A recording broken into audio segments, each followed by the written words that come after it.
quero fazer algumas complementações a respeito da apresentação das obras de Mozart. Sempre que vemos em CDs ou em partituras, o título da obra de Mozart vem acompanhado da letra K maiúsculo, ponto e um número. Isso porque a letra K representa a inicial do catalogador da obra de Mozart, o alemão musicólogo Ludwig Köchel, que em 1862 concluiu uma extensa pesquisa e publicou o catálogo completo de Mozart em ordem cronológica. Isso foi de uma importância muito grande para organizar as apresentações, o acesso dos músicos para o estudo das partituras de Mozart. Isso aconteceu porque Mozart morreu muito cedo, com 35 anos, no auge da sua efervescência criativa, desenvolvimento de sua carreira. E ele ia compondo, e aquilo se espalhando, nunca organizou a sua obra. Como morreu muito cedo, ficou tudo espalhado. Vocês vejam que quase 100 anos depois que nós vamos ter um catálogo completo, bem feito por Köchel. Foram anos de pesquisa ele atrás e recolhendo as partituras originais, os manuscritos de Mozart. E outro detalhe importante, que a música sacra de Mozart foi a primeira que saiu do seu reduto de função litúrgica e foi apresentada em salas de concerto. Começou com o seu Requiem, que foi a sua última obra, que ele fez uma grande parte antes de falecer. Até então, a música sacra estava sempre presente dentro da sua função litúrgica, dentro da igreja, ou fosse da igreja católica ou da igreja luterana. E nós assistimos no nosso primeiro exemplo, ela na sua função litúrgica. E é muito interessante isso, porque é muito raro hoje em dia. E foi a oportunidade que houve de todo mundo a conhecer uma música sacra de tão alta qualidade como a de Mozart, que virou uma obra de concerto.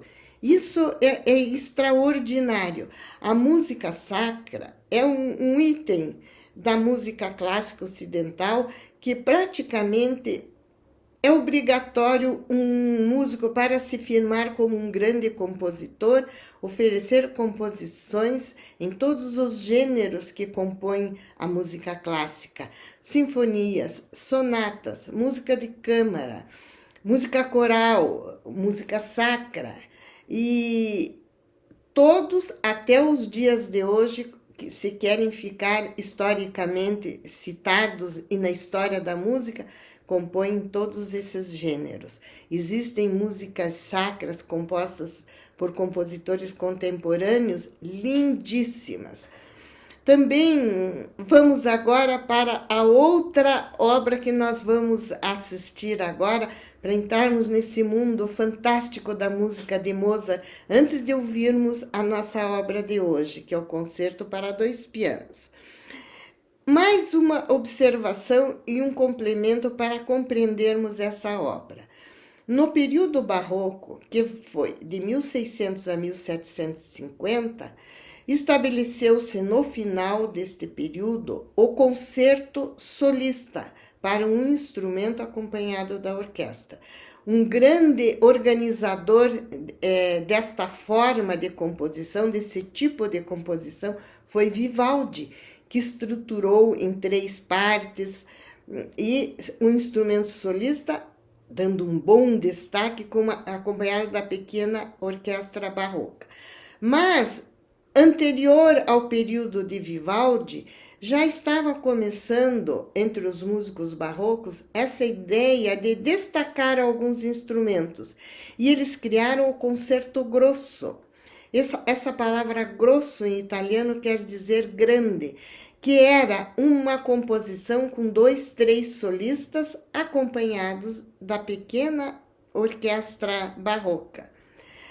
Mozart vai se inspirar, vai voltar atrás, mostrando o seu conhecimento da evolução da música clássica, e vai compor, nesse ano de 1779, a sua Sinfonia Concertante, para solo de violino, viola, acompanhado de uma orquestra já maior que a orquestra barroca.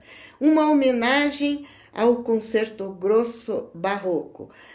Essa genialidade de Mozart. E mais uma vez vamos assistir uma interpretação fantástica. Hoje os intérpretes estão maravilhosos. Eu chamo a atenção disso para vocês, que é a oportunidade que a gente está tendo em casa de ouvir, assistir o que é de melhor no mundo, entrar nos melhores teatros do mundo.